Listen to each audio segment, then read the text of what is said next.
Thank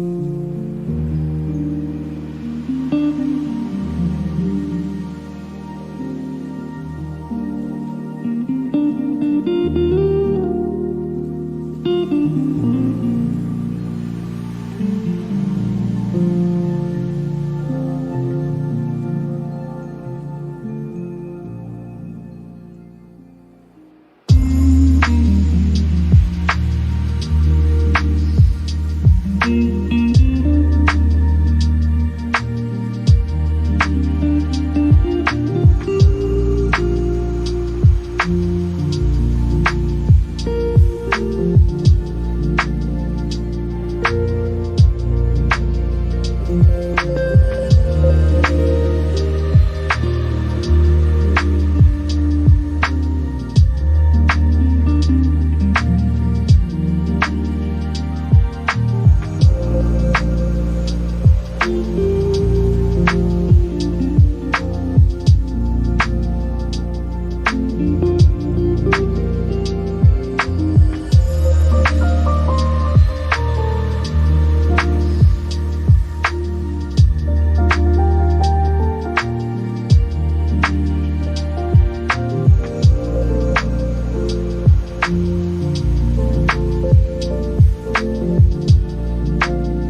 Hello everyone. So we're doing a live stream. So yeah, let's get right over to that. That is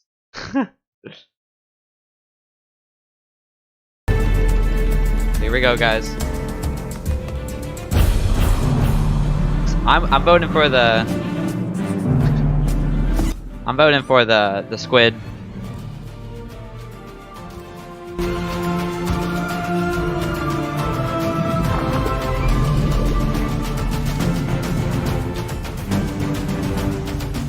Here we go.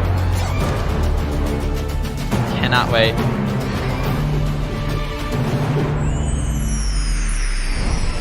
Hello and welcome to Minecraft Live 2020. I'm Lydia Winters, your host and chief storyteller for Mojang Studios. There we go. We're coming to you live from Stockholm, Sweden, the birthplace of Minecraft. Some of our amazing team members couldn't be here today, so we recorded the Minecraft Earth and Creator Tools segments in Redmond earlier this week. We are so thankful you're joining us. Before we get started, we want to acknowledge the number of challenges around the world right now, as well as the mental, physical, and emotional toll those challenges are taking on all of us. With that in mind, we want to give the opportunity today to take a breath, have fun, enjoy the games we love, and celebrate all of you, our incredible Minecraft community. It won't all be easy. You'll have to decide which mob to vote into the game, which, based on votes in previous years, will be super tough. You'll not only get to hear about what's coming to your favorite Minecraft games, you'll also hear directly from the development teams. We want you to leave today knowing about the exciting additions coming to Minecraft and also why our team has made those decisions. An insider's look at what's brewing at Mojang Studios. Today, we're kicking things off with the announcement of the we're going to tell you right now.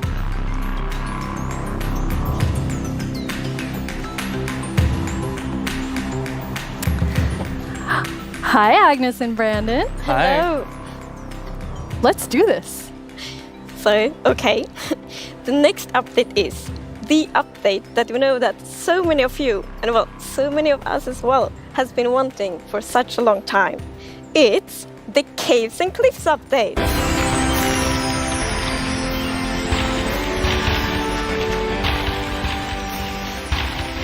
It must feel amazing to be able to tell everyone that. Seriously, I'm so excited about this. I mean, even before I joined Mojang, I was always thinking about when is the cave update gonna come? And this is it, but it's also got the cliffs as well. It's got the mountains. This is such a big update, and I'm so excited. How are you feeling, Agnes? Great, no, it's so good. So we have been working on this update for quite long, and we're we can't wait to tell everyone, and now we just announced it, and it feels It's we're actually amazing. getting our first live look at some reactions. Oh. Okay, that's very cute. So cute. Those mobs are very, very excited. This year, we asked some of our communities to submit questions that we'll answer across the show. This first question definitely feels like something everyone wants to know. Mi pregunta es, ¿por qué se han tardado tanto en actualizar las cuevas y cuándo llegarán? En verdad que hemos estado pidiendo esto por muchísimo tiempo. Why has it taken so long? Like Brandon, I've been waiting a long time too. Yeah, that's a very good question. So, since this update really is the update, we have been dreaming about it for so long, so it felt so important for us to do it right. We don't want to rush it. But now we feel it's the right time. We have spent the time we need to really understand the vision we have for the update, and also to make sure that we understand what the community actually wants. And we've also planned around it to make sure that we really can work together with the community to make this as epic update as possible. And we have also hired some new amazing developers to the team. And you're one of the amazing developers, Brandon. Yeah, I joined this year in January, and I actually came from the community. I used to do modding for 10 years. One of the first mods I worked on was the Aether, which is a dimension that added sky islands and stuff. And yeah, I'm just so happy to be here and work on an update this epic. I'm so happy to have you. We have another creator question. Hi, Hi, I'm the Pink Diamond Diva, and this is my question. Are you making the caves more advanced for older players so they can mine deep, or are you making them more accessible and easy to navigate for newer players? Such a great question. Yeah, I mean, with this update, we're making sure that we can have as much variation as possible within the actual caves themselves, but we want to make sure that the old caves are still retained as much as possible to keep that classic feel. Yeah, and we really also looked into to make sure that we have something for everyone, because we have such a huge community, and it's also a very diverse community, and that's such a beautiful thing. So we really want this update to have something for everyone. So actually, we made sure to map all the features in the update to different player styles to really see that we fulfill that goal. That's so cool. And you had such a big thought process on how you decide what even goes into an update this big. Yeah, we have spent quite a lot of time on just making sure that we have a very good fundament for the update. For example, we did the player style mapping, and we've also worked with design pillars. So the design pillars, they kind of describe the vision of the update. So for example, they help us when we prioritize between different features, and also when we design each specific feature. And we have 3 pillars for this update. And the first one is actually all about the spectacular mountains, the snowy snow, and the mischievous goats. Because at last year's live, the players voted for these features, and we felt like it's so important to deliver on that promise. So we actually wanted to have it as a pillar. Yeah, and another pillar that we actually integrated into this was adding strategy to mining. So of course, Minecraft already has plenty of strategy in mining, but we wanted to see if we could push that just a little bit further and add even more mechanics that make it interesting for players to mine in the caves. Yeah, and the third pillar is to create an underground of marvel for the players.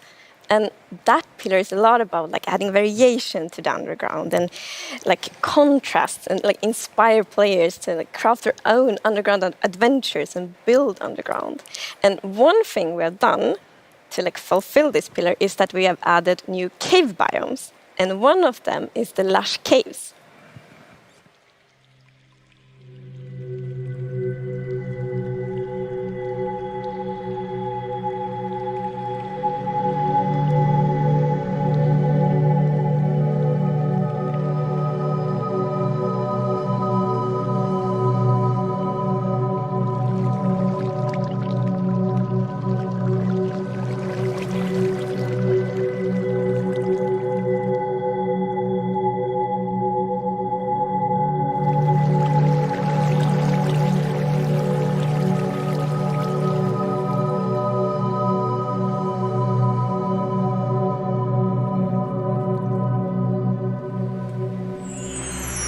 It's so beautiful. It doesn't feel cave-like. Yeah, I mean, we wanted to make sure that, of course, in Minecraft, all the original caves, they're pretty much the same. There's not much variation in terms of vegetation or different features inside of it. So for this, we wanted something which is a bit more light and lush and actually has vegetation. And I mean, I think it looks amazing. It's gorgeous. What was the inspiration behind it? So we were thinking about, okay, so how should it feel when you are in a lush cave? And we wanted to be so you feel very tiny inside a big garden or big forest. So when you look up, it's actually vegetation above you, it's vegetation around you. And one source of inspiration we had is actually a Swedish painter called John Bauer, because in his paintings it's always, or often at least, a tiny character, and then it's huge forest, and you see the bottom of the trees because the vegetation is so big compared to the character. And you're adding so many new plants in the lush caves. Yes, so I don't know if you saw, but there was this new tree that was actually above on the overworld, and this is called an azalea tree. So it's a unique type of tree that it'll be easy to spot for players, and if you actually find this and start going down its roots, you will find a lush cave there. So this is another part of adding strategy to mining, where there are certain landmarks which will allow you to understand what you're doing in the game. That's cool. And another one of the new blocks is a block called Spore Blossom. And it's that you maybe saw it in the video. It's a big pink flower that you find in the roof of the lush cave. And it will drip particles from that flower, but it will also actually feel like a big volume around it with particles. So it's similar to the particles that we added to the nether biomes in the nether update. But the cool thing here is that you can move the flower if you want to and get these particles anywhere you want in your world. So you can actually be very creative with that. That's so awesome. And it's The lush caves have a real glow to them from one of the plants. Yes. So there are vines in the lush caves, and they have glow berries on them, and these are actually a light source. And you can also pick them and eat them if you want to. Nice. Yes. And another plant we actually have is the drip leaf plant. And you can actually see that they can kind of grow from like water or anywhere else. And they grow quite tall, but they have like a little plant on the top that you can actually hop onto. So the idea of the mechanic behind it is that the leaf will actually tilt down when you stand on it too long. So this will actually make you fall through. However, after a few seconds, it'll come back up. So it's kind of this like platforming block that allows you to just, continue platforming over and over again, which I hope is really exciting for, content creators making maps. Yeah, you can build like your own platforming levels, and then they will repair themselves. That's kind of neat. It's so beautiful in there. And there's actually a mob coming to the lush caves. Yes, there is. But we will actually not tell you about this mob now, because in the end of the show, we will show even more features coming to the Caves and Cliffs update. And then we're going to show that mob. This is the first time we have so much that we're actually splitting the update section into two at the beginning and towards the end of the show. It's amazing. Yeah, it's exciting. You've also worked on improving the cave generation. Yes. Yeah, so as you can see here, this is drastically different to what caves used to look like. And there's definitely still the old style of caves, but we wanted to make sure that there was much more variety in the sort of caves and the shapes and the sizes you could get. And even here, you can see that there's some water underground. Yes, so we actually added something we call local water levels. So in one cave might find like a cave lake, and another cave might not have that one. And this also means that we get naturally generated waterfalls, which is so pretty. And it also kind of gives like new ways to traverse the underground. You can actually go cave rafting. Yeah, so you'll see in a bit that our player here will actually use a boat to raft. And that is just such an exciting opportunity to be able to traverse the caves in a very different way than you used to. Yeah, we were playtesting, and then one of the devs like, look at this, it's so fun, and all of us just started to go with the boat on the waterfall. It was a lot of fun. So another thing to note here is that you could see that a lot of the ores were actually glowing. This is just for preview purposes. Ores aren't going to glow now. It's just that the caves tend to be quite dark, and we want to make sure that players can see the shapes of the cave. Now, will that only be for the normal caves, or will this run across all of the new cave biomes? Yeah, so the really cool thing is that the new cave shapes and sizes is completely independent from the new biomes. So that means that we have so much variation. Because, for example, a lush cave can, for example, generate in a super narrow tunnel, but it can also generate in like a huge cavern, and that creates completely different atmospheres, but it's still the same biome. So we're really going to have lots of variation underground now.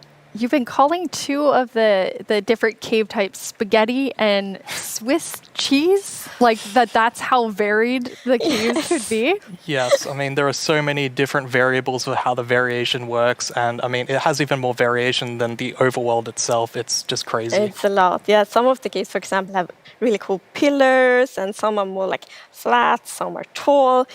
Lots of variation. Very nice. And you have another new cave biome to show us. Yes, so we have the Dripstone Caves biome. And whenever I think about the idea of a cave update, the image of stalagmites and stalactites comes into my head. But adding these are pretty difficult. It's a very unique shape that Minecraft isn't really accustomed to. But I think the way that the artist put it into Minecraft works quite well. And of course, there's some mechanics surrounding this. So you can see that someone destroyed the block up the top, and so the dripstone fell down. And also, unfortunately for this zombie here, if you fall on these dripstones, you will get hurt. Poor zombie. There's another interesting mechanic in the dripstone caves. Yes, so maybe you saw in the video that from the stalactites, you could see that it was dripping water. So actually, if you put a cauldron under a stalactite, it will fill up with water. So it's renewable water. And how do you remember which is stalactites and stalagmites? Well, that's a very good question. It has been very tricky to remember that, but I think I learned. So we actually, yeah, it's hold on tight to stalactite. I was going to say the wrong one. So stalactite is in the roof and stalagmite is on the floor. Perfect. Yeah. We've been practicing that, all of us. For a long time, like even. And you have something really amazing in this update for the sort of redstone engineers out there. Yes, so we've actually been thinking about this redstone block that lives in the deep dark, a new biome at the deepest depths of the world. We're not going to talk about this biome too much today, but we are going to show some of the blocks and maybe later a mob that comes from it. So if we look at the video, we can actually see that it's basically this growth, and this is called the skulk blocks. And one of the blocks is called the skulk sensor. This is the new redstone block. As you can see, when you place or destroy a block, or if you have footsteps, it'll actually detect the vibrations around and then emit a redstone signal. So this is going to be very interesting for redstone players. We even have a mechanic around it where you can actually use wool with wool occlusion to essentially prevent signals from being able to get into the skulk sensor. So let's take a look at that now.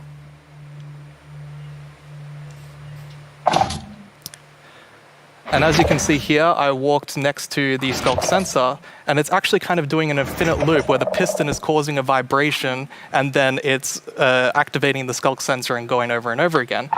But here, I've actually put a wool block in between the piston, which prevents the signal from going to the skulk sensor. This can allow you to even do sort of directional skulk sensors where you can put wool blocks on each side and only allow it to detect vibrations in front of it. And vibrations can be so many different things. You know, it can be a snowball hit, it could be an arrow, it could be footsteps, it could be blocks, anything. So cool. Yeah. And another thing, we had a bit of an happy accident with this because we realized that we get wireless redstone thanks to the skulk sensor. Yes. So, and we didn't even plan to add it, but then when we started playtesting, we're like, wait, we got wireless redstone, and that's so exciting. And well, you can just build so many cool things with that. It's going to be exciting to see what the community will build. Yeah, you're really looking for community feedback to make sure this feels great for everyone.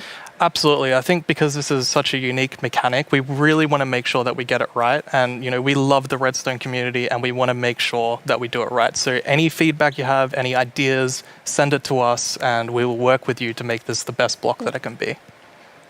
And now, we said there's another mob coming later, but I think it's time for a new mob coming to the Caves and Cliffs update.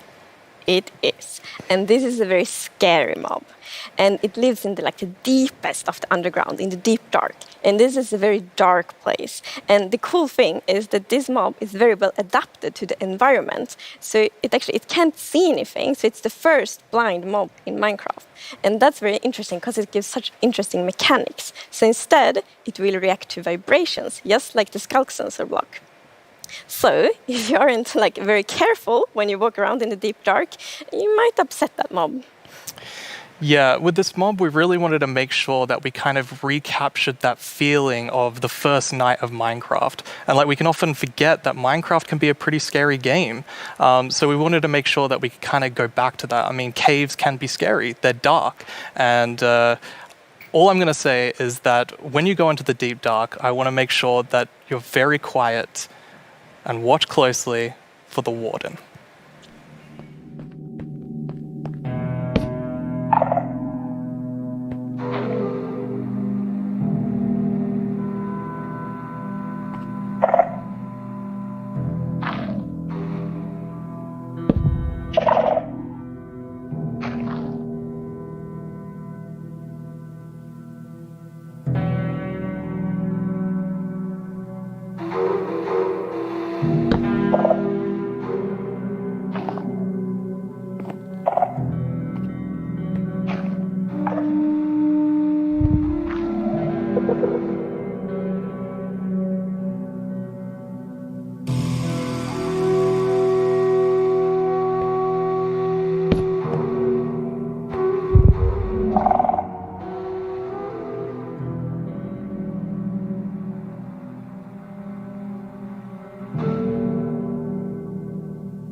What did we just see? It's a very different mob. I'm really excited for this because not only is it trying to be scary, it's, we had to keep a balance to it. It was very challenging to design a mob like this. Another thing that's really important to note is in that video, I was wearing full netherite armor, so it's very powerful. You definitely want to watch out. Yeah. Which I think also is such an interesting gameplay, because if you want to, you can avoid it, but then you need to really be careful, sneak all the time to not make any kind of movement that it will detect. But that's a lot of fun, and it's feels scary, but in the good way. And you wanted to kind of take everyone back to that first night experience with the Warden. Absolutely. I mean, I had such an amazing experience when I first played Minecraft. It was terrifying listening to zombies underneath my house and in the caves, and hopefully we can bring that back to players, but 10 years later. Yeah. But that would be just amazing, because you hear so many lovely first night stories. It's such a big thing, and I mean, I'm also very fond of my first night in Minecraft, so we hope to give that experience again. But you really balance sort of the look of it. It's it's almost cute, but also really, really terrifying. How did you decide? Yeah. We actually worked a lot on how does scariness look in Minecraft? Because we wanted to be very scary, and we didn't want to take away from the scariness, but we felt, let's add some derpiness to it. So it's like a mix. So for example, we added the mouth. I love the mouth. And some actually reacted oh, it's so cute, which I think it's more scary, but I think we find the perfect balance. Yeah, absolutely. It really has character. Yes, definitely. Well, you've been sitting up here. You just announced an update that everyone has been waiting for, and we actually have some tweets that have come in. Oh, that's awesome. Okay, that's amazing to see. So much excitement. Oh, even more tweets. So it's lovely. It's we really developed this game together with the community, and now to see that people are so happy, that feels so good. Yeah, honestly, it's such a privilege to work on a game like this and an update like this, and we just love this game, and we want to make the best update that we can for everyone. Yeah. Thank you so much, Agnes and Brandon. That was a lot of amazing new things. Don't forget that we have another segment full of even more cave updates later on in the show. Now let's head over to our Minecraft Live correspondent, Vu Bui. I hear he has a first look at something you all voted into the game last year.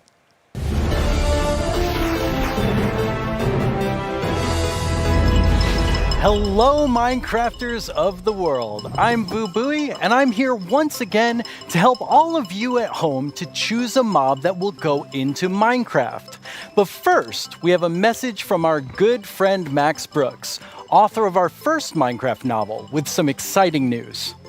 Hey, Minecraft community. It's Max Brooks, author of Minecraft: The Island. Thank you so much for embracing my book, and I hope you'll enjoy the sequel, Minecraft: The Mountain, where our character leaves the island and paddles to a strange snow-covered world and discovers another castaway, and together the two of them have to find their way home. Minecraft: The Mountain, coming out in 2021, available for pre-order right now. And as always, thank you for embracing all Minecraft books. That sounds awesome! Another Minecraft novel, and this one's called The Mountain. Speaking of mountains, remember last year's vote? It was a fierce competition, but the mountains won after 2 intense rounds of voting. Well, I have a sneak peek into what your vote is bringing to Minecraft on the cliff side of the Caves and Cliffs update. Goats. They're both mischievous and adorable at the same time. As you can see, they live on the mountains, and if you aren't careful, they might knock you off. They also have excellent jumping skills. We'll also get better mountain generation with spectacular and more dramatic mountains with height-dependent generation. That means things like tree lines and mountaintops that will be more challenging with lots of snow and ice. And speaking of snow, yes, it will be snowier. We will also have a new block called Powder Snow, which will be a kind of trap block. It looks similar to snow, but if you or a mob walk on it, you will fall right through. Now let's talk about this year's vote. We have 3 awesome mobs for you to choose from. And to introduce them, we once again have Tiny Agnes and Tiny Jens. Let's see what they have to show. Oh. Bees and moonblooms are friends, just like we are. Right, Agnes? These friendly cows live in the flower forest biome, yellow as sunshine and covered in beautiful flowers. What's not to like about these beautiful bovines? We are friends, right, Agnes? Why do we have to record these videos on an actual mountain? They are animated. The Isolager is a new illager that lives on mountain tops. It's a hostile mob that attacks you with clouds of flying ice. You did pack the supplies we need to survive the night up here, right, Jens? Do you ever wish Minecraft's oceans were glowier? Not me. I always wish for world peace. Sure you do. Well, wish no more. Meet the glow squid. Wow. What was I meant to say again? Vote for Minecraft? Can't talk. Must admire glow. Agnes, Jens, it's really distracting. They're so tiny, and they're so susceptible to distraction. Hopefully that won't happen to you. Now let's go over how... Hello? Oh, hi, Tiny Agnes. Yeah, no, I'm live right now. Oh, okay. Well, you really shouldn't read too many internet comments. But, okay, I'll tell him. Okay, bye. Tiny Agnes would like everyone to know that she and Tiny Jens are, in fact, good friends. Okay, where was I? And why do people keep leaving phones around the studio? Now, let's go over how you can be a part of what is likely to be an epic showdown. Don't let this decision be made without your voice. Be ready to cast your votes. First, make sure you have a Twitter account.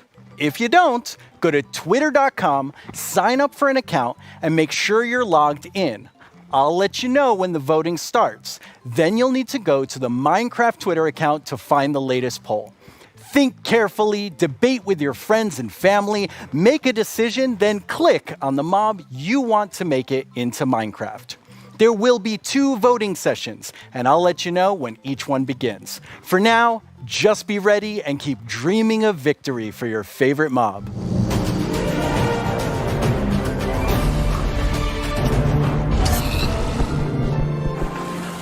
My name is Yesenia Cisneros, and I'm the gameplay producer for Minecraft Earth. I am so excited to be a part of Minecraft Live this year and to share this wonderful experience with you, our amazing community. It's been so fun seeing what you've been doing with the game. I've seen lots of creation shared each week, and I wish I were that creative. I mean, wow.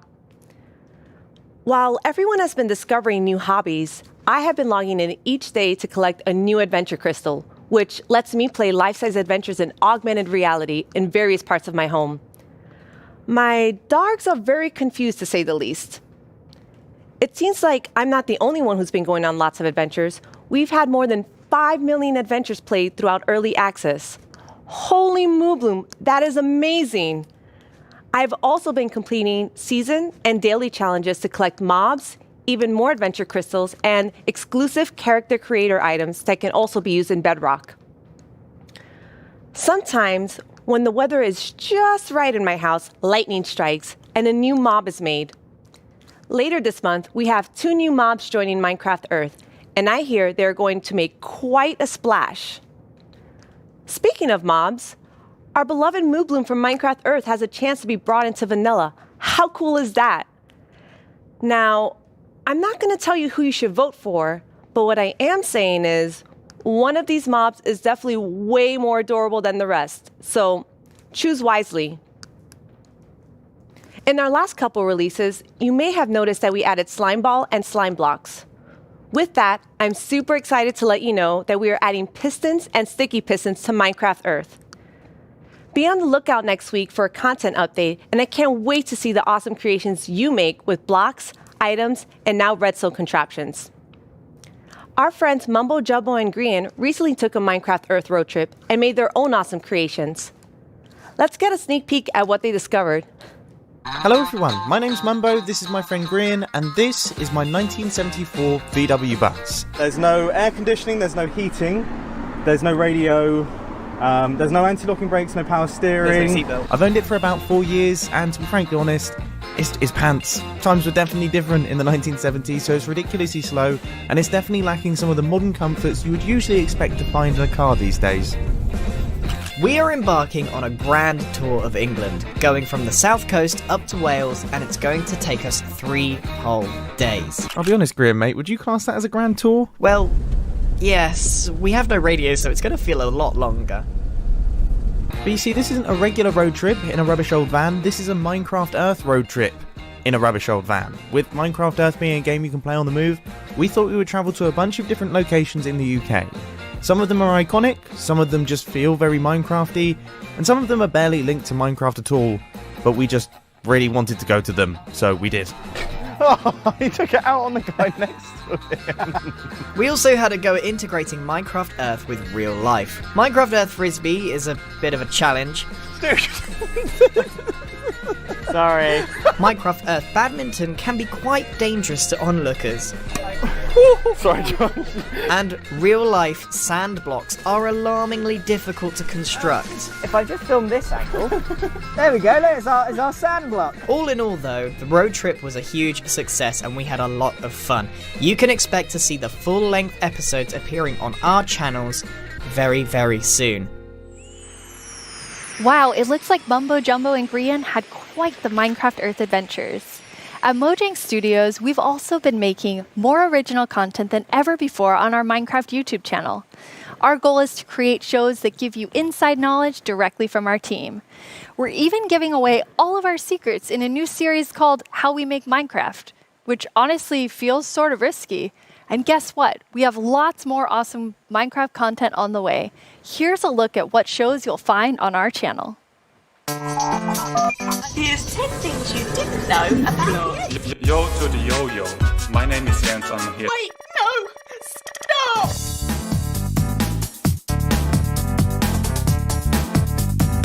How can Steve punch cactus without getting hurt? I know cactus has pricklies, but punching a tree probably hurts too. Everyone just starts panicking.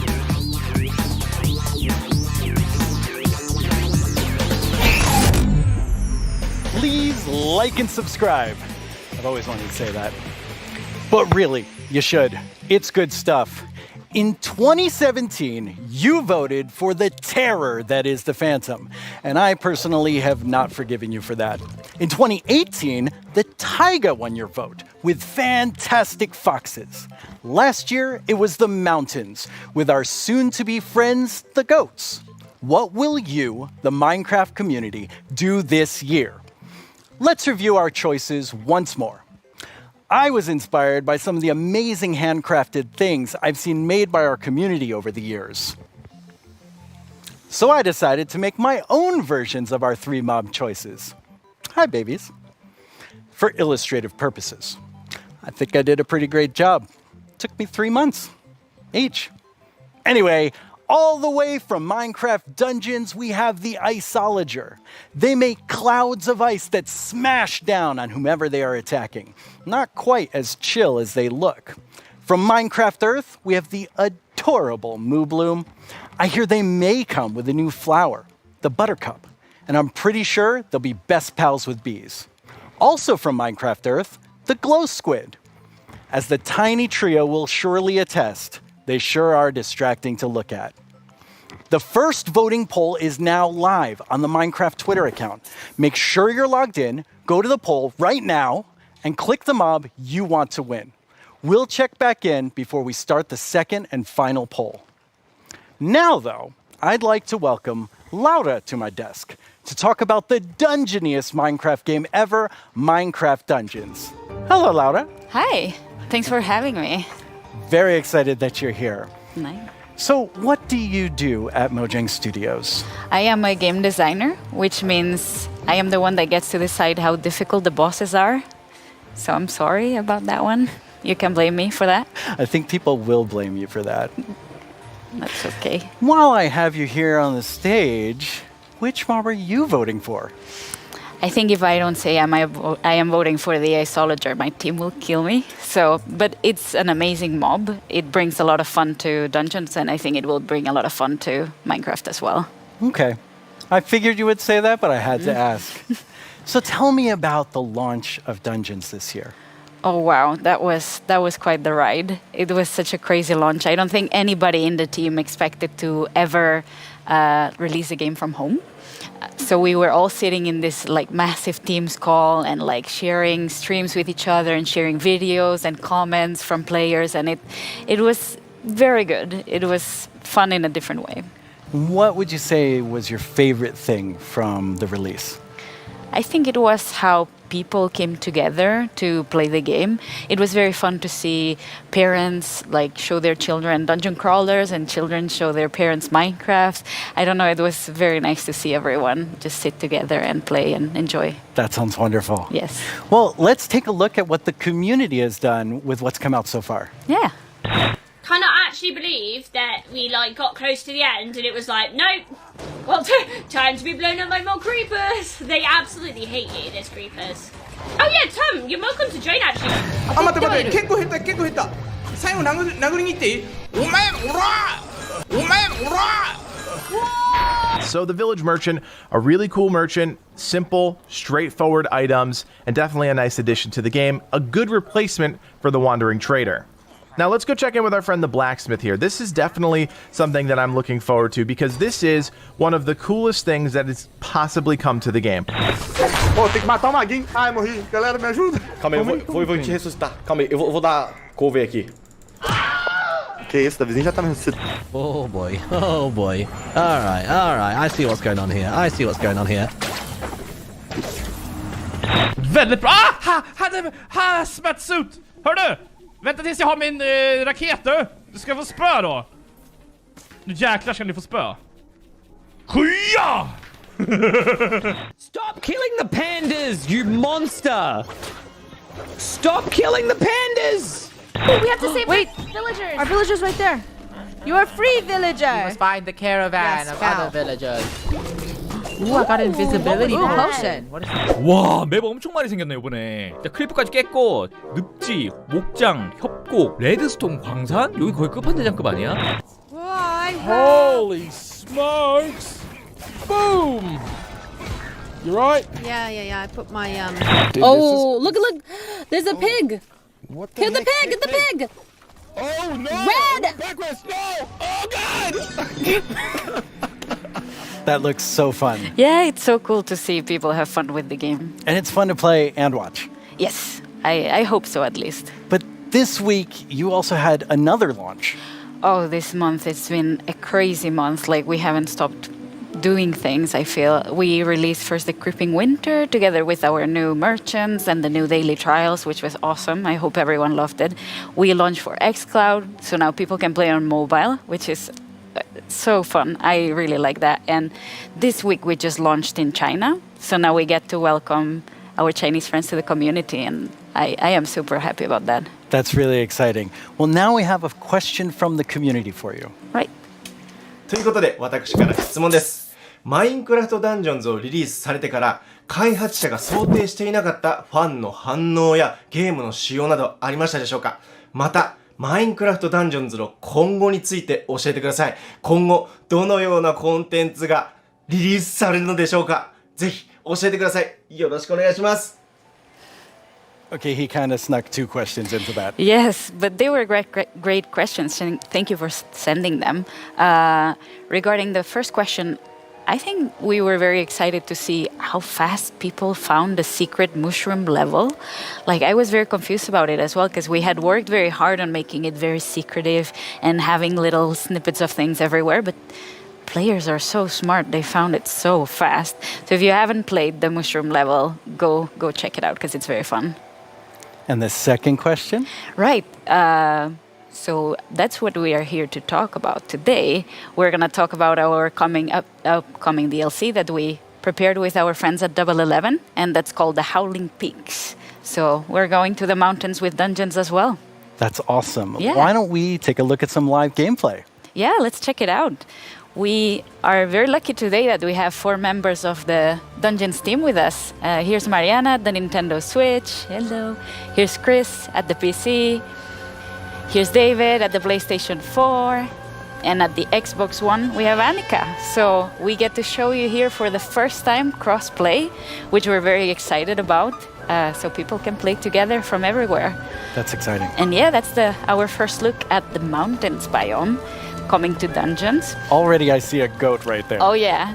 Yeah, we were so happy. We asked the Minecraft team if we could bring goats to dungeons, and they said yes. So we get to release them a bit first in dungeons, so we're super excited about that. They're equally as mischievous. Yes. So I see a lot of wind coming out of these grates. Yes. Wind is a mechanic that we're going to explore a lot in the mountains missions. And the players will be both challenged by it and will be able to use it. So the wind will push the player, so you need to be a bit careful, but at the same time you'll be able to use it to solve puzzles, push items, and open doors and stuff like that. So yeah. That's awesome. What is this we're looking at? Right, so yeah, our mountains biomes are so tall that the player will need to find new ways to traverse the levels. So that's a mountain lift, and there's gonna be full of like these little contraptions all around. That seems like a really fun new mechanic. Yes. Yeah, the goats are all around, and you need to be careful with them. Yeah, I saw them attack. Yes, they're really gonna push you out of the edge if you're not too careful. So leave the goats alone. Yes, leave the goats alone. That's very important. And as you'll see in a bit, the iceologers that you can find in this mission and in all the mountains missions are very ready for the weather. So they are wearing their little cozy clothes, and they're wind resistant, which means that while the player will be challenged by the wind, the iceologers won't. Oh, what are these? These are new mobs called the wind callers, and that's a Ravager coming for the first time to Minecraft Dungeons. That's another Minecraft mob that we get to welcome. They're quite sturdy. What do the wind callers do? Right, the wind callers spawn a draft of wind right under the player, and they push the player up, so the player gets fall damage. Okay. It's very important to deal with them quick or run away, because they're gonna be painful to combat otherwise. Well, they're doing a pretty good job against these wind callers. Yes, our adventurers are strong. Okay, Ooh. 3 Ravagers. Yeah, that's gonna be an interesting one. But so far, I can see that all the consoles are working very neatly together. We're super happy about that. It's been progressing very nicely, and we hope everyone can soon play together. Oh, that was an iceologer. I wanted to say, like, that's my favorite mob, but you know, it went too fast. But it didn't stay around too long. Yes. All right, we're leading up to this big Ravager battle. Yes. But I think we can let our adventurers deal with the Ravagers. Not very well. No. Yeah. So, with all of this, you also have a new game mode coming.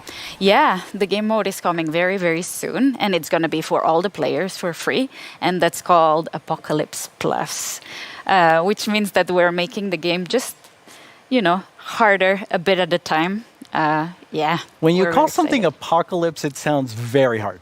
Yeah, and Apocalypse Plus means that it gets even harder. So hopefully players get to find new challenges, and we found different ways to tweak the balance so the challenge is different every time. But, okay, that's a lot of stuff. You're working on even more new things for Dungeons. We're working on a ton of stuff. I feel we've been so busy. It's crazy.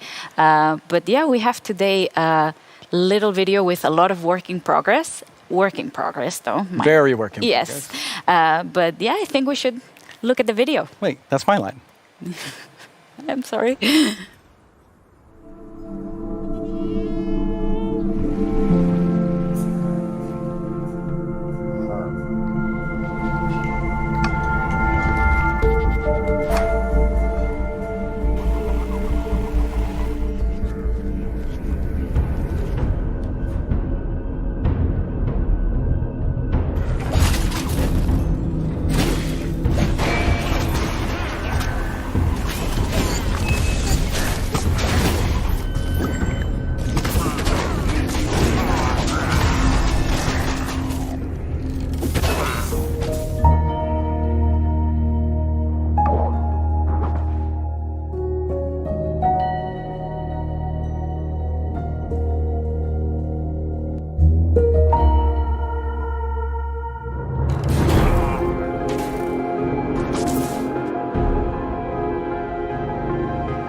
One of my favorite things we do at Mojang Studios is Minecraft Education Edition.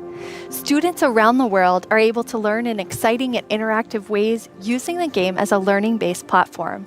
Students and teachers in 115 countries around the world are able to collaborate, learn, and share together.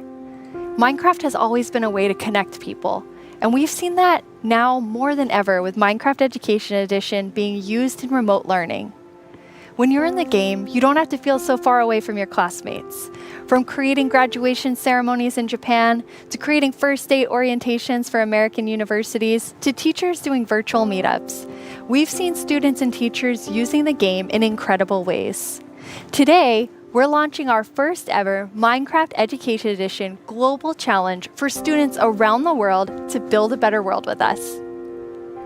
Over the past few months, we've seen wildlife roam through cities while humans stayed inside. Without cruise ships and ferries around, dolphins visited the port of Cagliari in Sardinia, Italy, and wild boar roamed the streets of Barcelona. But what if animals could share space with humans all the time? Today, we're kicking off the first ever Minecraft Education Global Build Championship and asking students around the world to design and build healthy spaces for humans and animals to coexist together. What will you build? Hey, I'm Ayana. I'm a developer in the Minecraft team. If I were to participate in the Global Build Challenge, I'd build a series of underwater tubes so we could transport things without disturbing the aquatic life. Hello everyone, I'm OMG Chad, and if I were to design a build for the Global Championship, I would make a house with a habitat for my cats on top, and I would call it a habitat. どうもこんにちは、カーボンです。僕だったら日本っぽい建築で勝負したい。 Hola, nosotros somos los hermanos Leo y si estuviéramos participando en la dinámica mundial de Minecraft construiríamos unas viviendas camufladas con la vegetación del entorno para que los animales no se espanten. ¡Participa! Design and build your own solution in Minecraft Education Edition. For the chance to win Minecoins, awesome Minecraft gear, and a video chat with Mojang Studios. The championship opens today. You can register today and download the Championship World Template. We can't wait to see your amazing ideas, and Jens and I can't wait to see the winner on video chat. We get the awesome prize of chatting with you no matter who wins. For those of you who don't have Education Edition, we have something for you too. Our education team has already added amazing free lessons to Minecraft Marketplace. We've also been working with some amazing educators on a new series about diversity and inclusion coming this fall. Hi, Minecraft Live. I'm Kenneth Shelton, and along with my fellow educators, Felisa Ford and Natasha Rochelle, we've been building a series of Minecraft lessons that will help people explore topics of social justice, equity, identity, and tolerance. The first of these lessons is called Good Trouble, and it's based on the life and philosophy of Congressman and civil rights activist John Lewis. The additional lessons continue teaching about social justice from across the world and through time, from Black Lives Matter to Malala's quest in Pakistan to achieve equal education for girls, to the civil rights movement of 1960s America, to the women's suffragette movement, and more.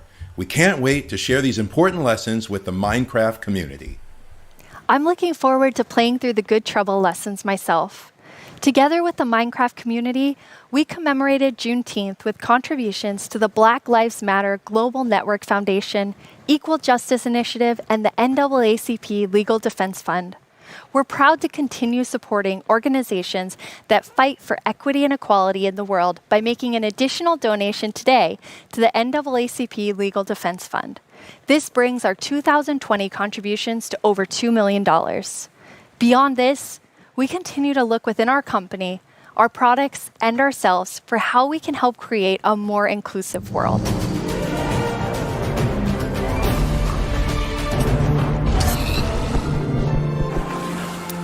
Now it's time for a brand new segment of our show. You may have missed our next guest during the Minecraft Update segment, but not to worry. You're about to get some dedicated time with the one and only Jeb. Hello. Hello. Thank you very much. It was very different not having you in the Minecraft Update section. Yes, it's a little bit different this year since we always want the ones that are actually working on on the features of the games to be the ones to get to talk about them, because we feel that it gets more genuine in that way. So what are you working on then? Yeah, that's a good question. No, of course, I still spend a lot of time with Vanilla and Agnes and the team, but I now work with all our products, all our games, and like the board games, and try to support our developers and designers to capture the Minecraft feeling and make them fit together. But honestly, everyone is so talented, so it's actually quite an easy job. But to help everyone, both in Stockholm and in Redmond, I wrote a book, a Minecraft game design book. Are you trying to sell that to everyone in the audience watching? No, this is only for Mojang Studios employees. It contains a lot of secrets. But it was helpful when the team grew to kind of explain my thoughts and ideas about Minecraft. And for Vanilla in particular, there are some guiding principles that are going to help us continue updating the game for many years to come. But you did decide to share some today, so people can kind of see what's in the Jeb game design book. Absolutely. So one of these guiding principles is, it maybe sounds obvious, but that is it's always one block at a time. You place one block, you remove one block, you pull one lever, and you trigger one TNT, and of course that causes a big explosion. But at the core, the interaction is always one block at a time. And it's not only important for the way you play the game, but it's also if you're playing together with someone, let's say you're building a house or something, then I will be able to observe what you're doing and quickly understand where you're going, and then I can help you, and every block counts. If you would just copy paste or make templates and such, then it would be a little bit harder to collaborate. And also Minecraft is a lot about the journey to create your massive castle or whatever. But so it's important to we retain that feeling. And you have another principle, but it applies pretty directly to a community question that we have. 你会加入更多天气或者自然灾害到我的世界中吗？像是暴风雪或者是大雾天气。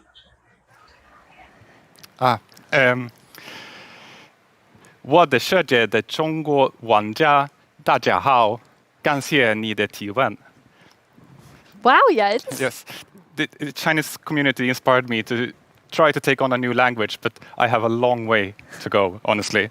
But about the question, if we're going to add things like natural disasters, that kind of contradicts one of our other guiding principles, that bad things happen, but they're technically the player's fault. Okay, they're the player's fault.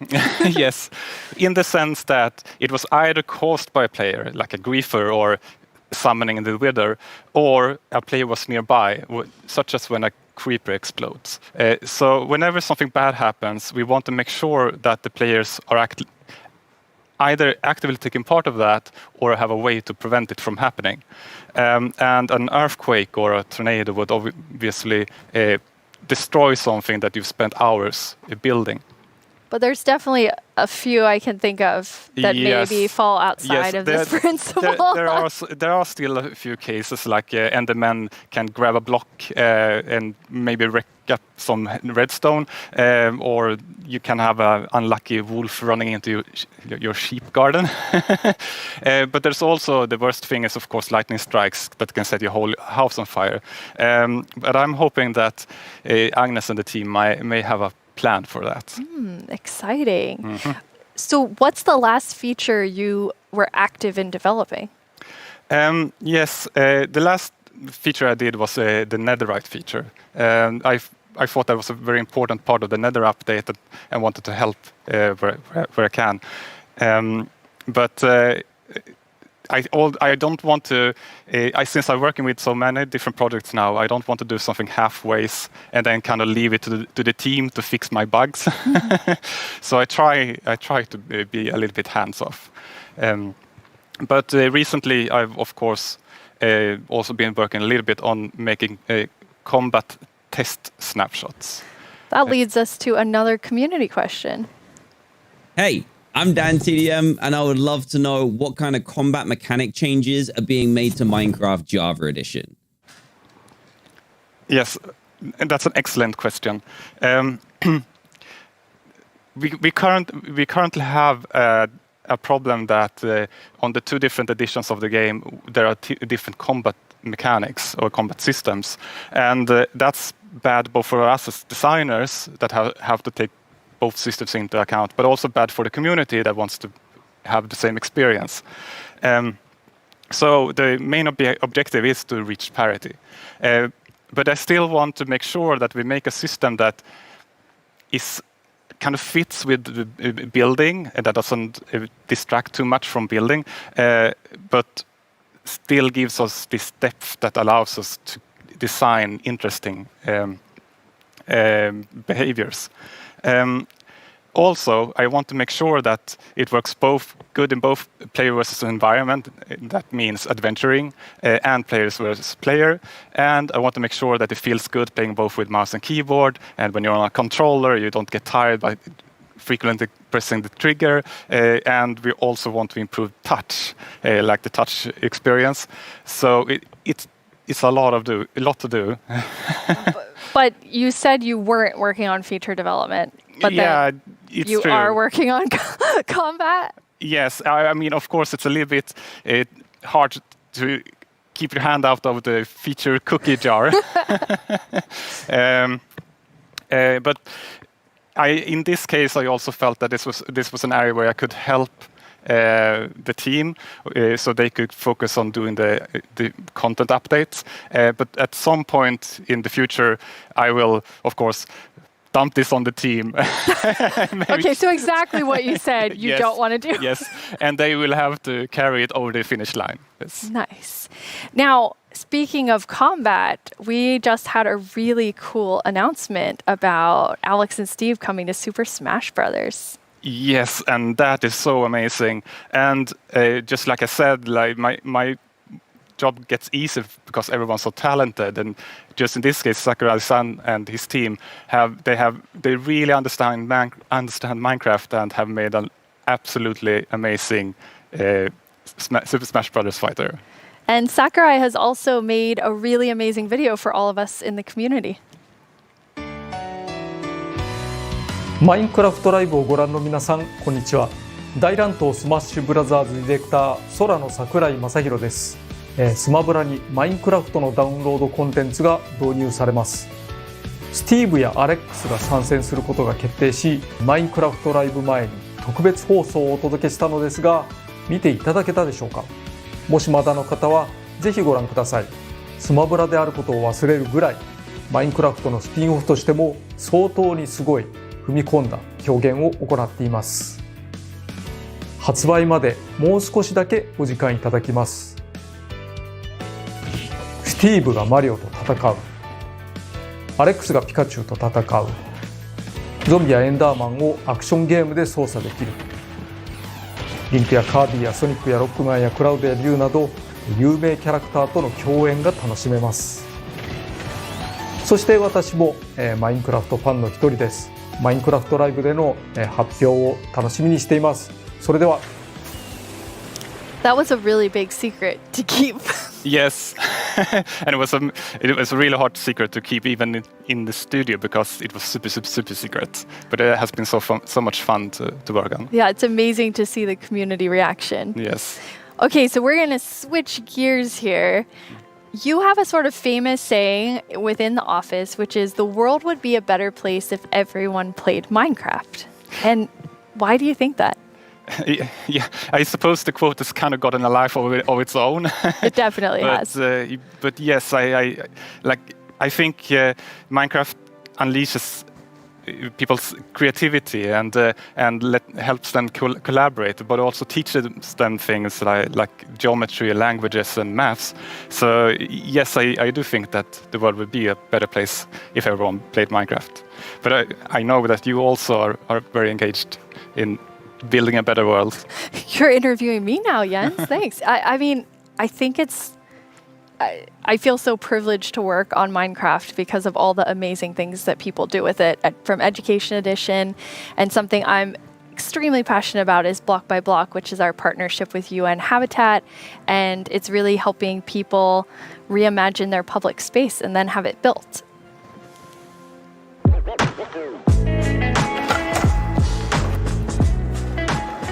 I love this place. It's such a nice area, but it has not always been like this.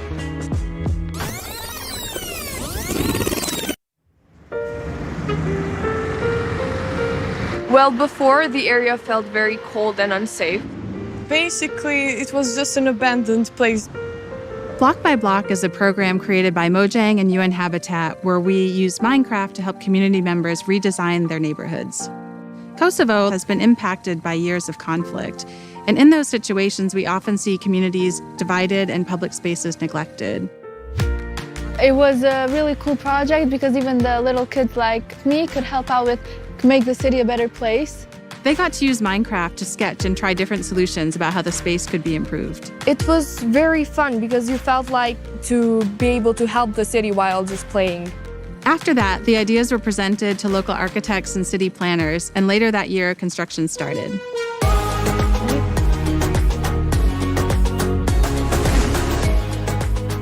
It's been 5 years since we participated in the program, and the street since then has become more developed and it is now more frequented than before. It seemed kind of unbelievable that this was made with Minecraft. So seeing my own idea as a kid, changing a whole area in my city, it was very special to me. It's unbelievable that we were able to make reality what was once only an idea in our computer screen. Finally, decision makers have changed their perspective because maybe they realize that we can make a change. In a democracy, you want the people who live in that community to be asked about what's going to happen in that community. So this is a perfect example. The community was asked, the community decided, the community designed, and the community is using it. I'm probably going to be like really happy and be like, hey friends, I made this. I walk here almost every day, and every time I see it and I see a lot of people spending time here, it's a very gratifying feeling. I just hope it will become real as soon as possible. So the reaction of the community was great, and to me it was a great feeling which I'll never forget. I came up with a skate park idea and some trees surrounding the park. It is possible to change the world and make your dreams come true.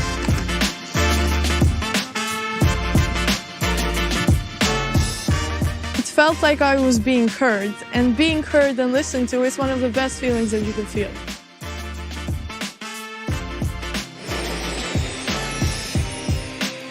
I actually was able to go to Kosovo at the start of that project, and it's just amazing to see the transformation using Minecraft.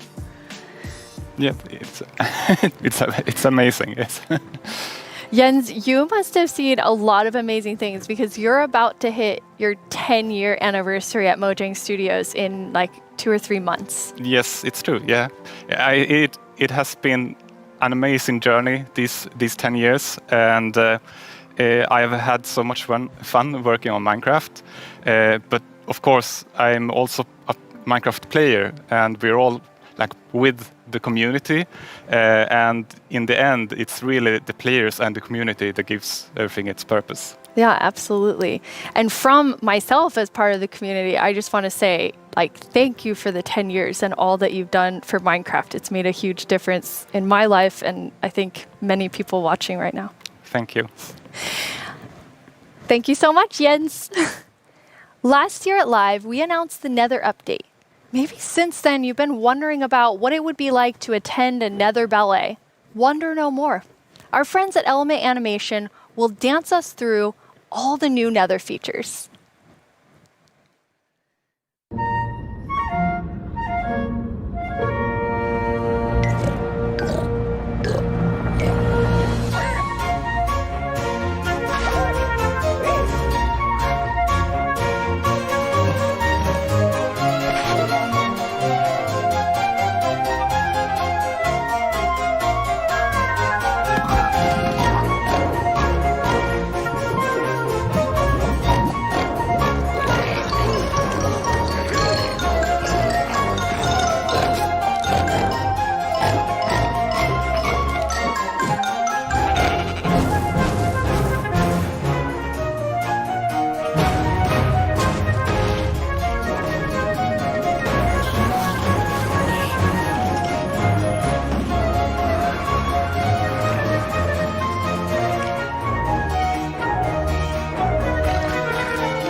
The results of the first round of voting are in, the round which determined which mob's dreams would be dashed, with no hope of making it into the final round.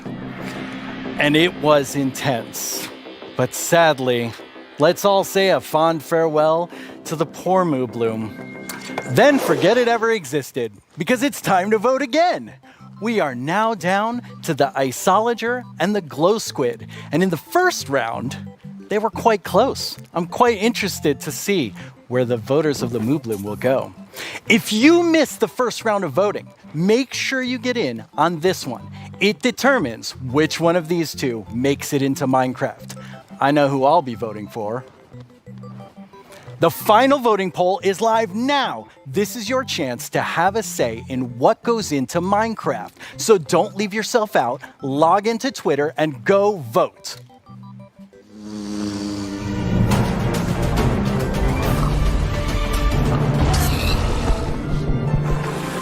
Hello, I'm Quinn, head of the Marketplace Partner Program, and I'm joined by two of my favorite people. How about you guys introduce yourselves? Hi, I'm Fanny. I'm a developer on the Creator Systems team, and what we do is create tools for our creator community. And some of them are very visible, and we're going to talk about them later. Some others are more behind the scenes and that help our creators make content that is more efficient and reliable, like the schedule command that is coming out soon. Yep. I'm Jason. I'm a developer in the engine team, and we've been responsible for a lot of the modding type capabilities that have come to Bedrock over the last couple of years. That's super cool. So your teams help make creator tools for all of our incredible marketplace partners all around the world to help make content for you.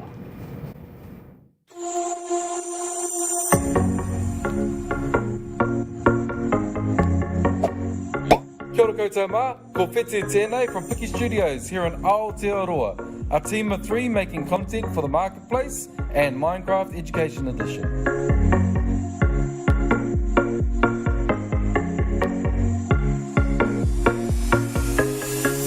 I'm Beanie from Zombini, and I run a small studio based in California. We create lots of marketplace content, and I've been making tutorials for the last 7 years to teach others how to make their own Minecraft skins.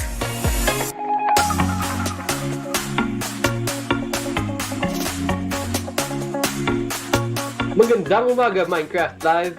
My name is Mark from Kubo Studios, and we are 15 working here in the Philippines.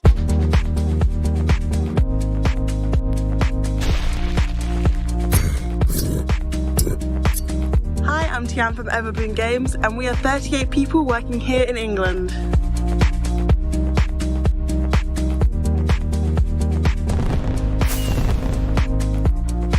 Hi, Minecraft Live, this is Lizcraft, and we hope you like our stuff on the Marketplace.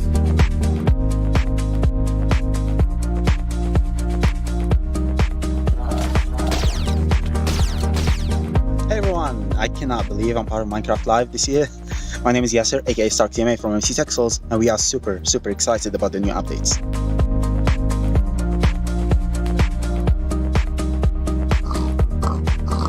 Oi Minecraft Live, eu sou o Gabriel, diretor da Alien Studios, e a gente tem cerca de 5 participantes na nossa equipe, somos todos brasileiros.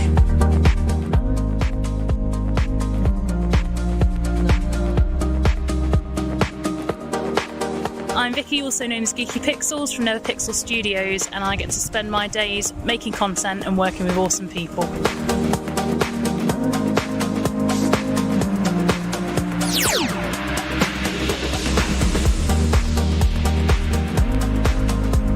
Hey, I'm Warren from Minecraft, and we are 20 people working here in Israel. Shalom.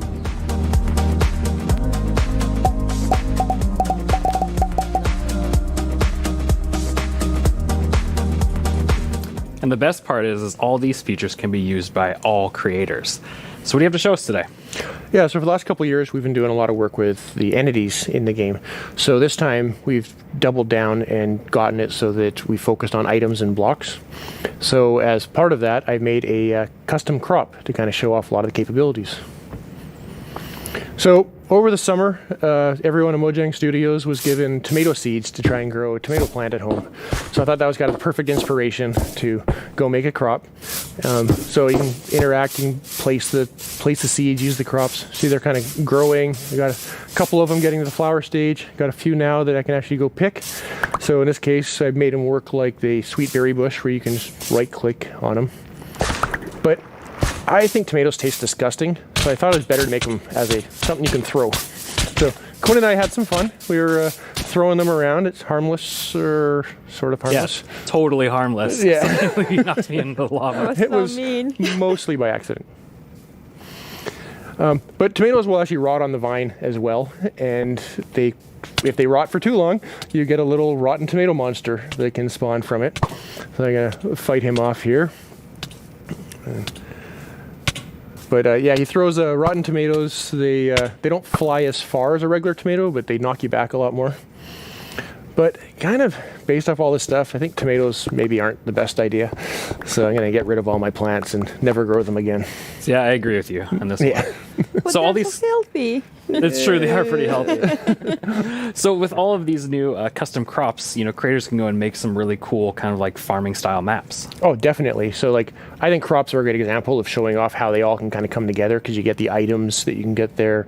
Normally you would eat the item, but or you can make projectiles. But they also have the ability to get events that are fired from things like a tick event. So as that event is fired, you can make the block run through multiple stages of growth, and eventually get to the point where you can choose what loot spawns at various stages of growth and stuff like that.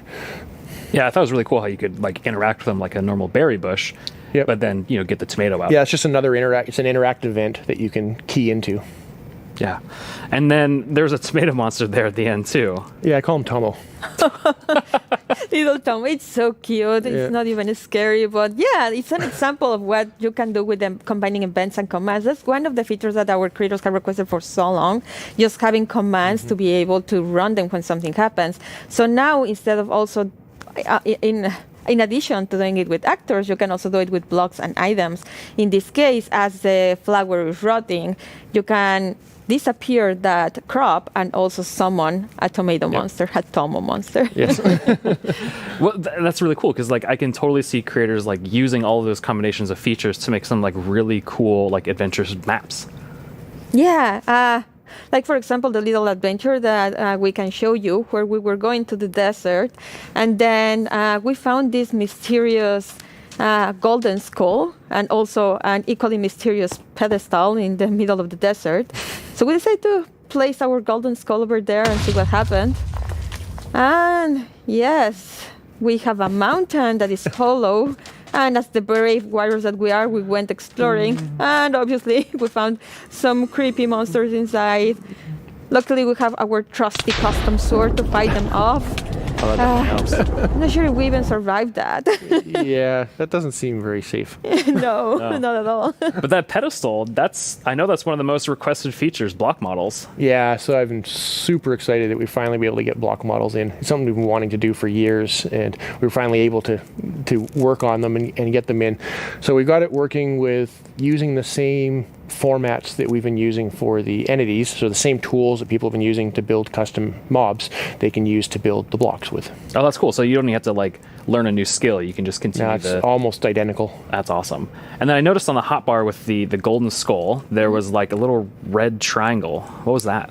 Yes, it's a new feature that we're calling item lock. I don't know if you found yourself sometimes just going through some content and you have this special item and then you die and you lose it, or maybe you drop it accidentally. Now we've made it so that creators can actually lock something on your inventory so that when you die or you press Q, it won't go away. That way you don't lose your mysterious golden skull to unlock the next stage. It's so nice. I was going to say, that makes it super easy because I've definitely been in an adventure map and I lost the key on accident, and then I had to go and, try and fix that. Yes. And then when you place the skull, there's a lot going on in the background.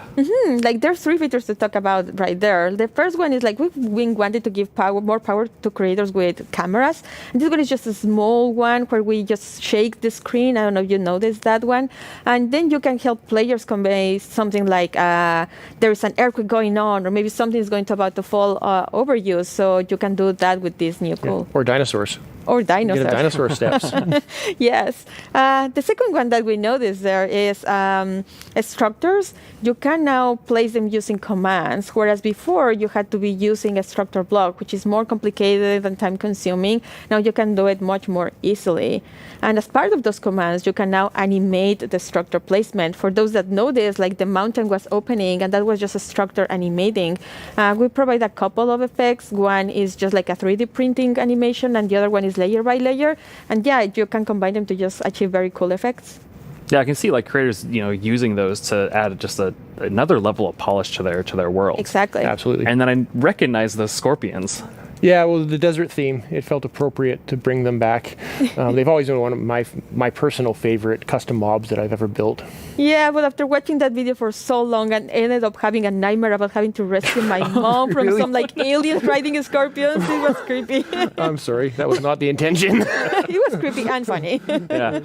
Well, speaking of aliens, I know our team put together a really cool sci-fi parkour map that, they made you run through, Jason. Yeah, I'm pretty sure they knew this when they asked me to run through it, but I'm pretty awful at parkour. So it took a few tries to get a clean run through. But at the beginning here, it's a pretty typical sort of parkour map of running and jumping, but we definitely have some twists up ahead. And here's kind of the first one of, even I know I can't make that jump. So let's see what's in the chest. And we got a Sliminator. So I'm pretty sure you know what to do here. So now, hopefully, I will jump and be able to clear this gap. And please, yes. Make it up. So to get teleported to the next section, kind of make it along and see what next obstacle we have. So now I know the chests have useful things in them. So we got a Blockinator. And we'll throw that across and get a little platform. Now I can make this jump. Even I can make that jump. And we got the hot dog, or the cyber dog, and float up. But it poisoned me, so I needed to use the antidote to rescue me there. Make it across and get through here. Now we got a wall in the way, so let's see what tool we have to get through the wall. And insta presto, and get through here. Keep going along. And this should be our last obstacle here. But I can see the teleport pad, but I can't quite get to it. But that shaft up above looks promising, along with the ladder. So let's go up and see what we get here. Fall down. And block breaks. I can get to the teleporter. And Fanny's already there. You made it. Of course. Yeah, finally. Wow, that's super 86 cool. times. I love That's just pretty the good. aesthetic of that too, as well, like all the art and things. So those teleport blocks, those seem like a really cool way to add like another level of immersion to the worlds you're creating. Yeah, with data-driven items and blocks, we get so many new events that you can act on. Like, for example, in the case of the teleporters, you can step on it and then an event will trigger and you can react in so many ways. You can add particles, or in this case, for example, you run a series of commands that just teleport you to the next area. That's awesome. And I love the Slaminator, the Blockinator, and the Magic Wand. I've never seen items do that before. Yeah, so that's another example of how combining the same tools you can achieve so many different effects. For example, the Sliminator was just using the event and the fail command, right, to replace the blocks at the bottom with the slimes. Then the next one, we have the wand, and that one is just replacing blocks with air. And then we also had the Blockinator, which allowed you to walk by placing some blocks, replacing air with blocks. So just by combining events and the same combined in different ways. You achieve so many cool effects. Yeah, so it's just small little simple things you can combine in lots of different ways and get a wide variety of results. And even that blocking area allowed you to make that jump. Yes. And then I also saw that there was messing with mob effects too as well. Yeah, so we've had an example of custom food in there, but in addition to just satisfying hunger like a food normally does, you can add and remove mob effects. So we had the cyber dog that gave 3 effects, the levitation, nausea, and poison. And then we had the antidote that would actually only remove 2 of them. So unlike a bucket of milk that removes all mob effects, you can make things that remove very specific things. Yeah, and it seemed like you got, after you use that, or after you use the magic wand to get to that wall, it seemed like you were stuck, but there was something else that was going on there. Oh yeah, so there is the block that was in my way. So we made it so that another one of these events, similar to the on step on, is we also have an on fall on. So in this case, it was just an on fall on, and you can set what distance you want the event to trigger. So you have to fall at least 10 blocks or something like that. And when you land on it, we then break the block, similar to the tomato plant and other things that we saw earlier. Yeah, and it seemed like it took you quite a few tries to make it through, but Fanny was able to do it first try. Yes, unlike others, 86 times. Yeah. And one new feature that we have is that on raw text, you'll be able to show the names of the players that are of interest at that moment, and also show scores. Like in this case, we were tracking how many times Mayor was dying. Yeah. Well, thank you both for coming on to the stage and talking a little bit about these creator tools and new features that are coming out. And with these new features, there's going to be a pretty amazing new thing coming out later this year for all Minecraft players. Remember, GDL will not be held responsible in the event of a likely death.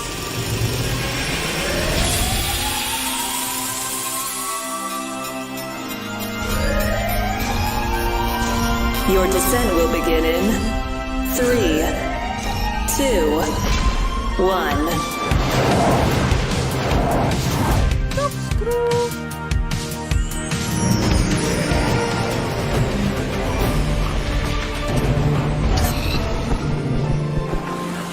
We know you've waited a long time for this update, and if you thought the first set of features for the caves were awesome, it's time for even more awesomeness. Agnes and Nir from the Vanilla Minecraft gameplay team are here to tell us what else is coming to the Caves and the Cliffs update. Hello, welcome. Hello. Hey. How does it feel? It's so amazing. It's so awesome to finally be able to share that with everyone. Yes, it feels great, and we have, looked a bit at tweets during the break, and we have some more tweets. We have more tweets. Yes. Wireless redstone. Oh yeah. Of course. Yes. There will be so many cool things you can build with that, and the warden. It's amazing to see all the excitement. It's so cool. Nir, you recently joined the Mojang Studios team. Yes, I joined this year, but honestly, I'm not completely sure how that happened, and not just joining Mojang. I'm not really sure how I'm here in Minecraft Live, because just last year I was home, glued to the stream.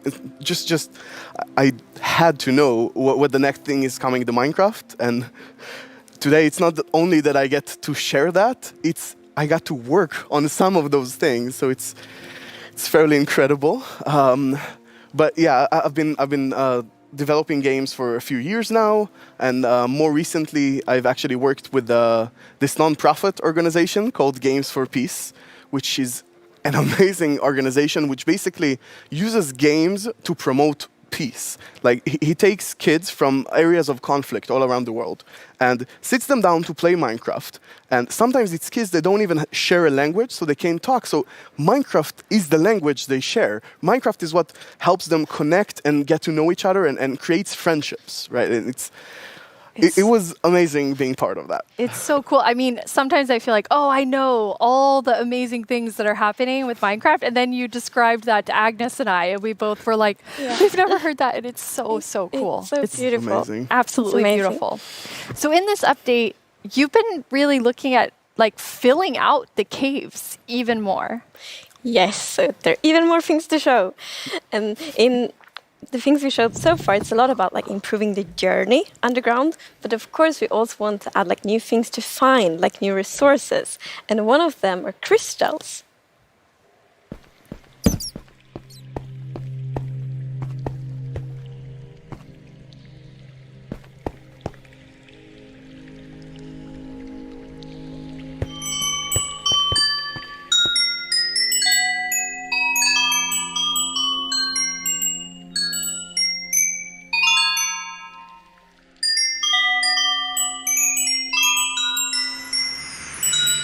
They're so beautiful. Yes, that the moment you turn the corner and you see that glowing thing, that's so, it's like incredible. The atmosphere in the crystal geode, Yes. it's like mystical.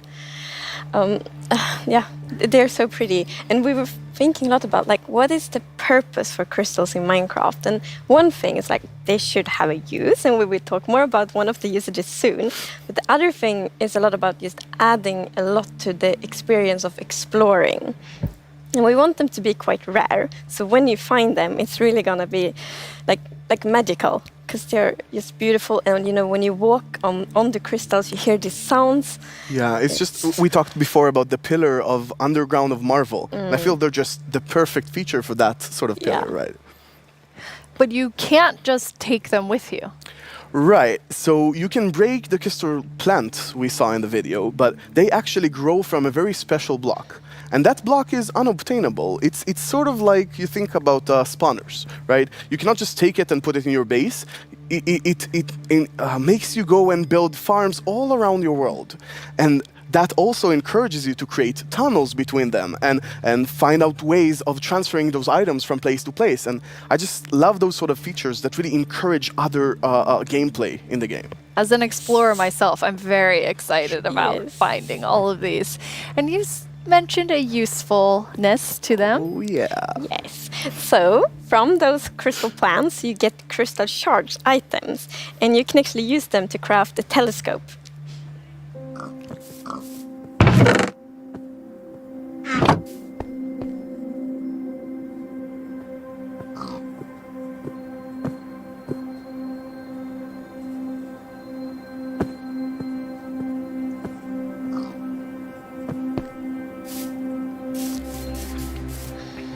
That is amazing. It is. It's such a useful item. Super cool. And the cool thing is that, so yes, you use the crystal shards to craft them, but you also need something more, and that's also a new thing that we added.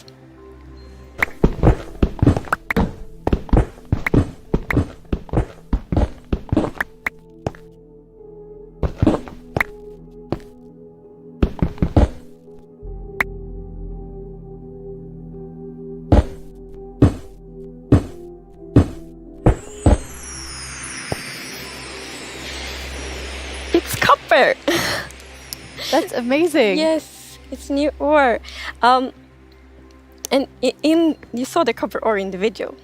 And a very interesting thing with the copper ore is that it generates in a different way. So normal ores often generate like an ore blob, but copper is different. So imagine that you are out mining and you see copper ore. So you're like, okay, I'm gonna mine the copper. And then you see some stone. It's like, they look a bit different. So you continue to mine, and then you find another copper ore. And you probably go like, okay, I think I found a copper vein. So we're actually adding ore veins to Minecraft. And like, they really add so much to mining. It gets so interesting because it's kind of like following a trace when you mine. And they tie so well to the pillar we have about adding strategy to mining. Yeah. That's amazing. And you've personally wanted copper in the game since you start, maybe before you started? Yeah, you mentioned it once or twice. Well, maybe a few times. But yes, so I think I got inspired by the pretty copper roofs in Stockholm, and they are all green because we have so many like old buildings here. And we've actually added that mechanic to Minecraft as well. So, you know, if you place a copper block, it will first be orange, but after a while, a pretty long time, it will turn green. And it's something, I think it's so cool, because it actually adds history to Minecraft. Because, for example, if you have a really old Minecraft Minecraft world, then you can see on like a house and like, oh, the roof turned all green, and then you know that that house has been there for a really long time.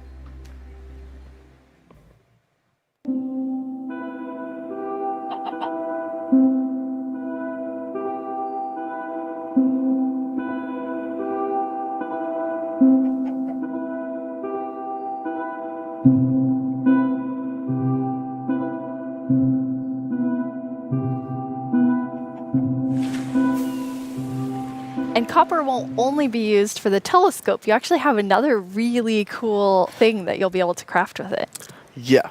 So Jens talked a bit before about these design principles that we have in Minecraft. And one of them is that if something bad happens, the player either caused it or it has a way to sort of avoid it.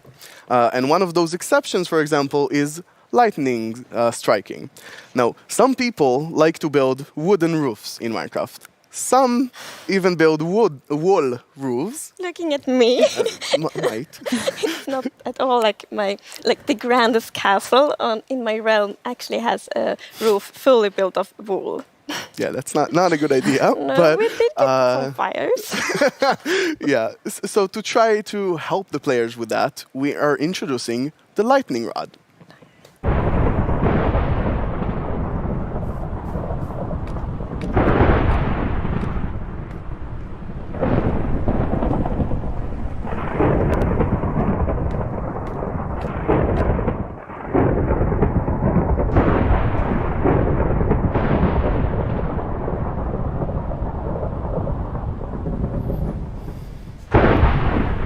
That is very useful for all the wool roofs out there. Yeah, I think this is a problem that happened to a lot of our players. Even personally, I had this peaceful game that I played with my partner, and it wasn't peaceful. And we went out and we were like looking at animals, collecting a few animals to our base, and we came back and our house was gone. And I was quite confused because I consider myself to be someone who knows a bit about Minecraft, and there are no creepers, there are no endermen. So what happened? We figured that probably a lightning strike hit and burned down the house, and we were quite traumatized because we were not prepared for this. So I think this lightning rod is really going to help with that. Yeah, now you don't have to worry about that problem anymore. No, I'm gonna place like lightning rods everywhere on my wool roof. Good. Will be perfect. Good.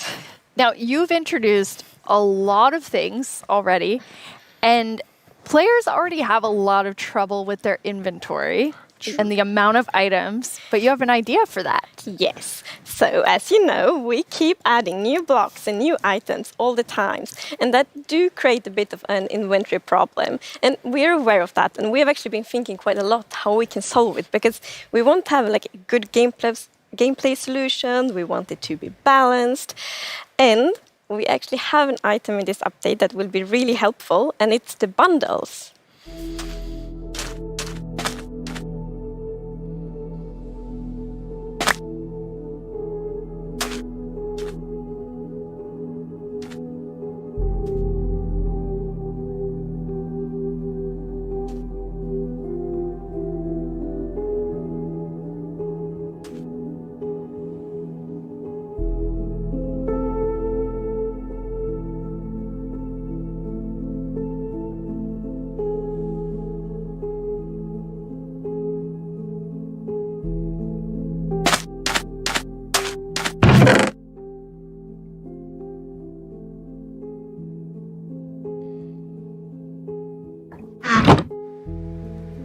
Bundles.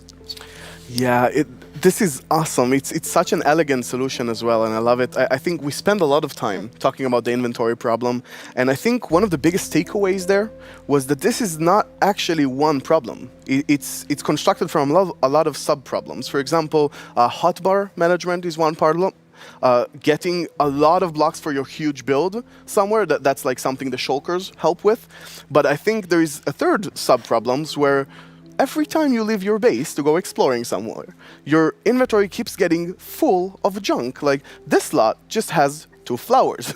This lot has just one seed, right? And I think the bundles are really going to help with that problem. Yes. So the thing with the bundle is that you can place many different kinds of items in one bundle. So many different kinds of items in one inventory slot. So for example, I can take those 2 flowers and 1 seed and put them in one bundle. It's great.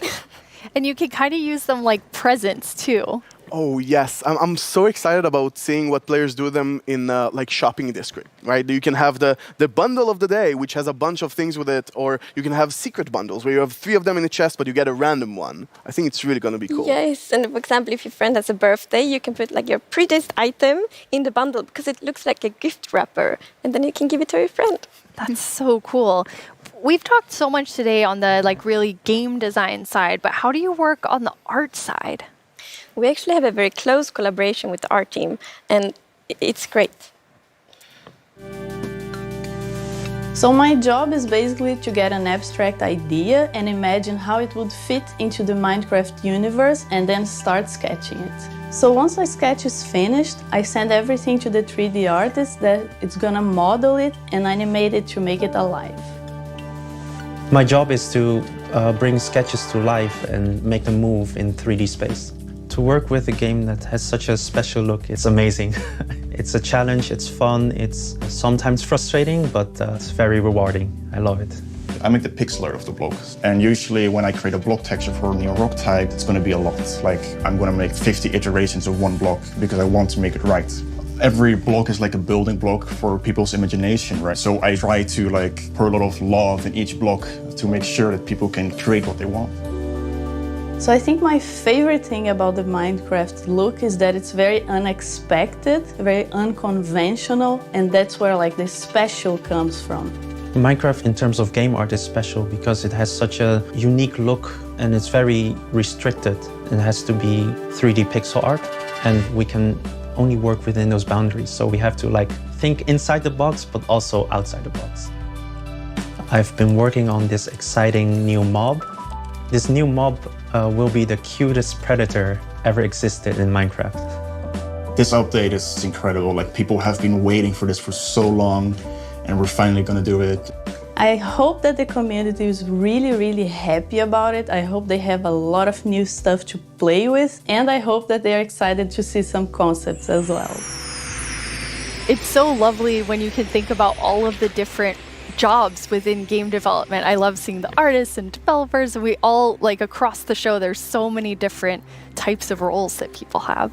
Yeah, and it's really awesome to interact with all those roles and have a lot of a back and forth. We're very open in Mojang and getting ideas from all over the place, and specifically working with the art team is amazing as well.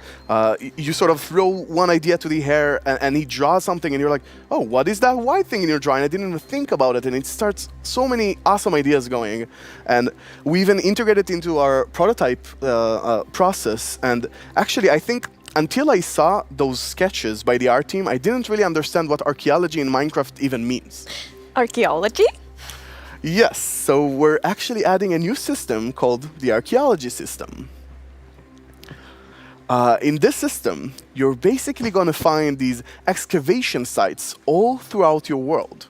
And you can make this new tool called the brush that is going to help you uncover the mysteries of all these dig sites. So you come to one of these ancient structures and you can sort of use the brush to clear away some of the rubble that may have collapsed in those structures. And sometimes you might even find something shiny inside them. But, and this is important, if you are not careful enough, like in real life, you can destroy that artifact. And when that artifact is gone, that artifact and all the secrets it held are gone forever. But if you're careful enough, if you take your time and you're deliberate, you can get some of those hidden artifacts. And for example, here we got a ceramic shard, which is basically how whoever lived here used to tell and pass on their stories. I love the story sides of the archaeology, because we often talk about that we want to deepen the mystery in Minecraft. And when you find these hidden artifacts, you kind of find like connections and hints. And we will never tell the full story, but these will inspire the players to tell their own stories about their own Minecraft worlds. Exactly. I think it's going to be really exciting to see what players do with them. For example, here we see an exhibition that someone built for this, where he can compare all the different clues he finds, right, and try to preserve whatever was down here, and he can compare what we found with whatever new thing, and sort of try to connect the pieces, right? And here we see those pieces connected in a clay pot, actually trying to reconstruct them back. And you can create that however you like. You can create your own stories or try to guess how those pieces used to connect. Yeah. It's also so fun to be very creative with these new pots, because you can put the shards in any way you want. Exactly, and when you're pleased with your creation, you can fire them up, and you have your own painted clay pot. It's pretty. So, Nir, is this programmer art still? Yeah, the art we're seeing is still work in progress, but I personally like the dragon. I think it's cute. Yeah, it didn't say programmer art isn't pretty. Yeah, the problem is the artists are way too good. Yeah. Right? They just make us look bad. I don't know.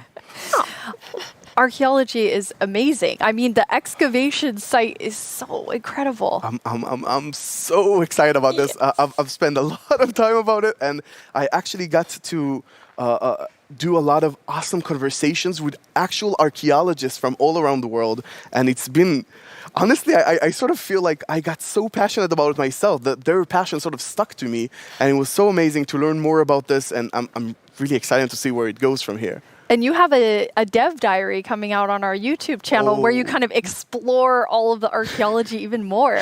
Yeah, it's honestly really, really exciting. So I had so much fun with this, and I learned so much that I decided that it can't stop with me. So we're going to do a dev diary when we're actually going to talk to those archaeologists. And actually, we might even get to visit some interesting locations. That is amazing. Well, it feels very sad, but we're almost out of time. But we've been hinting at a new mob like over the course of the show, like 3 or 4 times. So are you going to tell us about it now, please? Yes, now we're going to tell you. It's the cutest predator you will ever meet.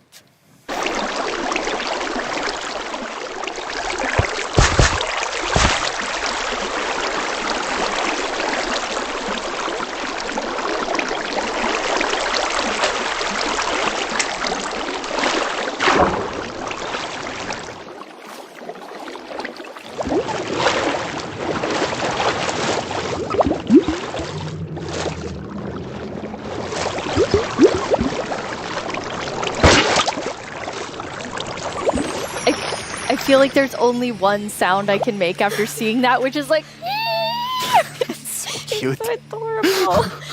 The axolotls. How did you decide on axolotls?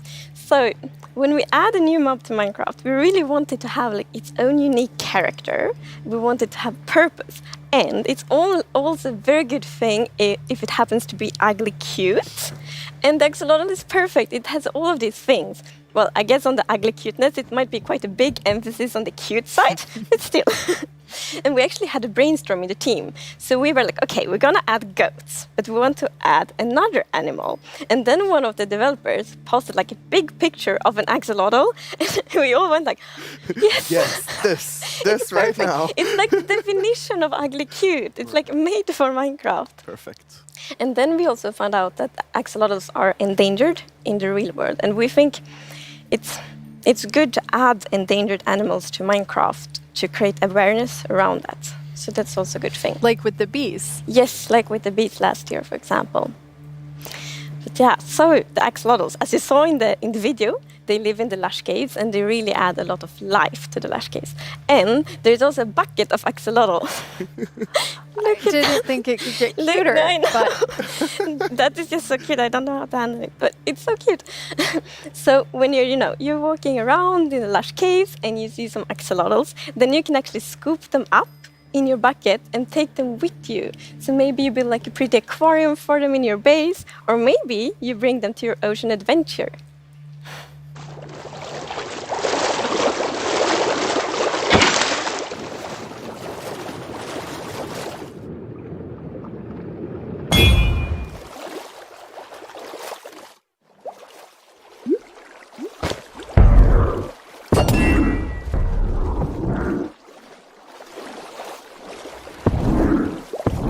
And now I see why you're calling them the cutest predator you'll ever meet. Exactly. So when you scoop them up in a bucket, you can actually create your own axolotl army, basically, and charge into the oceans with them, and they will help you fight various, they'll attack cute fish as well, but they'll help you fight the drowns and the guardians, and they're actually quite useful when fighting guardians because they have this special ability that whenever they take damage, they sort of play dead. And when they're playing dead, no mob will actually attack them. So they have this time to regen back help and then jump back into the fight together with you. And if you learn how to cooperate with them really well, they might even heal you during the battle. That is so cool. But okay, so you added these two mobs that are like as different as possible with the warden and the axolotl. Yes. So this update is actually a lot about contrast, which is great because it creates like a dramatic player experience, which is so good. So we're like updating the highest heights of Minecraft with the mountains. We're updating like the deepest of the caves. We have this terrifying warden, the cutest axolotl, and also in the caves, like the lush caves are very light and welcoming, and then the deep dark is like super scary and challenging. I guess we can't forget our little goat in there. No. It's kind of the in-between. Right. Yeah, we shouldn't forget the goat. Yeah, I guess it's in between. It is still very cute, but in between. No one can be as cute as the axolotl. No, I don't think so. Before we tell everyone the winner of the mob vote, let's take a look back at some of the exciting things that we've talked about today.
Before we get to our mob vote, I think there's one more question people are really going to want to know. When are we going to get the Caves and the Cliffs update? It's a good question. So we plan to release it summer 2021. And this actually is really good. As I mentioned in the beginning of the show, we really want to have a lot of time to work together with the community to like gather feedback, see all the great ideas, because the community always have so many good ideas.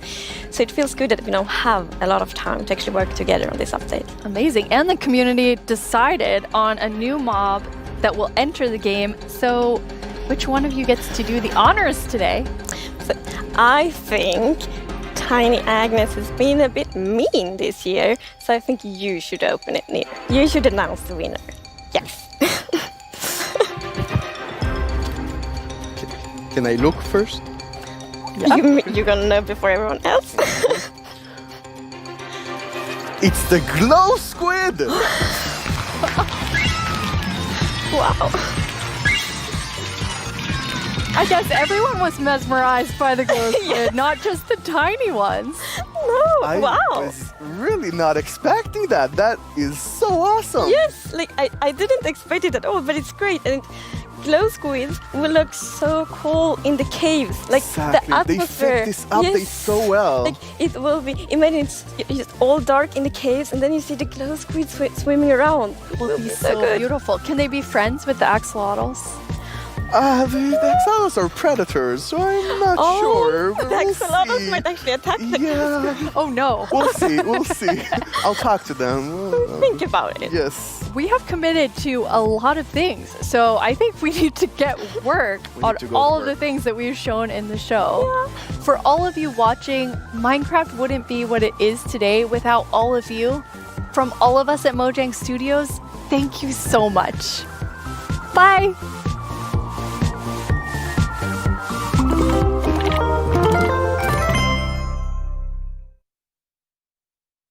Oh my goodness.